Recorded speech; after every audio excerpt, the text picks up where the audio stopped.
مٹی میں دبا کے چل دیے، نہ دعا نہ سلام،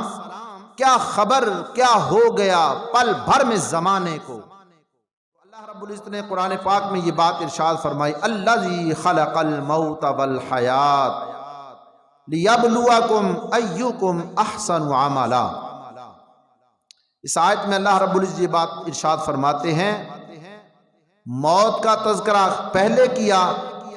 زندگی کا تذکرہ بعد میں۔ اللہ کی ذات وہ ذات ہے الذی خلق الموت، جس نے موت کو پیدا کیا، الذی خلق الموت والحیات، اور زندگی کو پیدا کیا، لیبلوکم ایکم احسن عملا۔ اللہ پاک فرماتے ہیں ہم دیکھنا چاہتے ہیں، ہم تمہارا امتحان لینا چاہتے ہیں، ہم تمہیں آزمائش کرنا چاہتے ہیں، لیبلوکم ایکم احسن عملا، کہ تم میں کون اچھے اعمال کر کے آتا ہے۔ تو ہمارا اس دنیا میں آنا ویسے نہیں، اللہ نے ہمیں اس دنیا میں بھیجا، ایک مقصد دے کر کے بھیجا ہے، اور اس مقصد کو اللہ نے بیان فرما دیا کہ ہم تمہارا امتحان لیں گے، ہم تمہیں آزمائش کریں گے، تمہاری آزمائش ہوگی تاکہ دیکھیں گے کون نیک اعمال لے کر آتا ہے اور کون برے اعمال لے کر کے آتا ہے۔ لیبلوکم ایکم احسن عملا۔ تو یہ امتحان گاہ ہے، دن ہوتا ہے، رات ہوتی ہے، عمر یوں ہی تمام ہوتی ہے۔ پھر جب موت کا فرشتہ آتا ہے، موت آتی ہے، آدمی کو دفنا دیا جاتا ہے، قبر میں مٹی ڈال کے لوگ چلے آتے ہیں،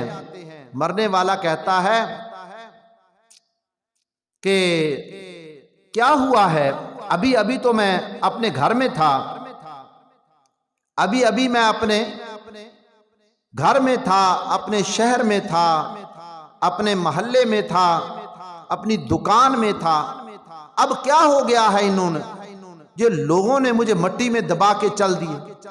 مٹی میں دبا کے چل دیے، نہ دعا نہ سلام، کیا خبر کیا ہو گیا پل بھر میں زمانے کو۔ مردہ کہتا ہے ان کو ہوا کیا ہے، مٹی میں دبا کے چل دیے، نہ دعا نہ سلام، کیا خبر کیا ہو گیا پل بھر میں زمانے کو، کہ ابھی ابھی تو میں اپنے گھر میں تھا، اپنی دکان میں تھا، کاروبار میں تھا، اب کیا ہوا ہے، نہ مجھ سے کوئی سلام لیتا ہے، نہ دعا کرتا ہے، مٹی میں دبایا اور چل دیے۔ اور قبر، میرے اور آپ کے نبی صلی اللہ علیہ وسلم نے فرمایا کہ لوگوں، قبر تمہیں دن میں 5 مرتبہ یاد کرتی ہے، تم قبر کو یاد کرو نہ کرو، قبر تمہیں دن میں 5 مرتبہ یاد کرتی ہے۔ قبر کہتی ہے کہ میں اندھیرا گھر ہوں، روشنی ساتھ لے کر کے آنا، مجھ میں بچھو ہیں، سانپ ہیں، ان کا جو ہے سامان ساتھ لے کر کے آنا، وحشت ہے، دل بہلانے والی چیز اپنے ساتھ لے کر کے آنا۔ وہ کیا ہیں؟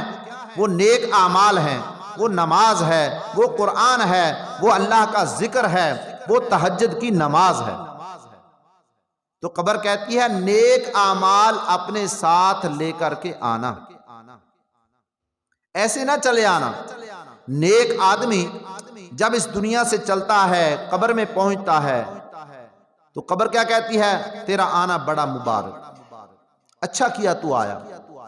میرے حسن سلوک کو دیکھے گا۔ جتنے لوگ زمین پر چلتے تھے، قبر کہتی ہے سب سے زیادہ مجھے تو محبوب تھا، سب سے مجھے زیادہ تو اچھا لگتا تھا، آج میرے اندر آیا ہے، میرے حسن سلوک کو دیکھے گا۔ تو اس کے لیے تا حد وسیع قبر کھل جاتی ہے، اور جنت کی ہوائیں اس میں آنا شروع ہو جاتی ہیں۔ اگر کوئی فاجر فاسق آدمی قبر میں رکھا جاتا ہے، قبر کہتی ہے تیرا آنا نامبارک، برا کیا تو آیا۔ جتنے آدمی زمین پہ چلتے تھے، سب سے برا مجھے تو لگتا تھا، اب تو میرے اندر آیا ہے، اب میرے برے سلوک کو بھی دیکھنا۔ میرے اور آپ کے نبی صلی اللہ علیہ وسلم نے فرمایا قبر اتنی تنگ ہو جاتی ہے فاجر اور فاسق آدمی کے لیے، پسلیاں آپس میں گھس جاتی ہیں، کہتی ہے تو میرے اندر آیا ہے، میرے عذاب کو بھی دیکھنا، اور ان پر جو ہے بہت بڑا اژدہا سانپ مسلط کر دیا جاتا ہے جو اس کو ڈنگ مارتا ہے۔ میرے اور آپ کے نبی صلی اللہ علیہ وسلم نے فرمایا ایک ڈنگ وہ مردے کو مارتا ہے، 70 ہاتھ مردہ زمین میں دھس جاتا ہے، اور اس کو اللہ نے زبان دی ہوئی ہوتی ہے، وہ کہتا ہے تو نے صبح کی نماز ضائع کی ہے، صبح کی نماز ضائع کرنے کی وجہ سے ظہر تک وہ ایسے ہی سانپ اس مردے کو ڈنگ مارتا رہتا ہے، ظہر کی نماز کہتا ہے تو نے ضائع کی، عصر تک ایسے اس کو وہ سانپ ڈنگ مارتا ہے، اور عصر کی نماز ضائع کرنے کی وجہ سے مغرب تک، مغرب کی نماز ضائع کرنے کی وجہ سے عشاء تک، اور عشاء کی نماز ضائع کرنے کی وجہ سے صبح تک وہ ایسے ہی سانپ جو ہے وہ کیا کرتا ہے، ڈنگ مارتا رہتا ہے۔ کہتا ہے مجھے میرے اللہ نے تجھ پر مسلط کیا ہے، اتنا زہریلا سانپ کہ ایک ڈنگ مارے 70 ہاتھ مردہ زمین میں دھس جاتا ہے۔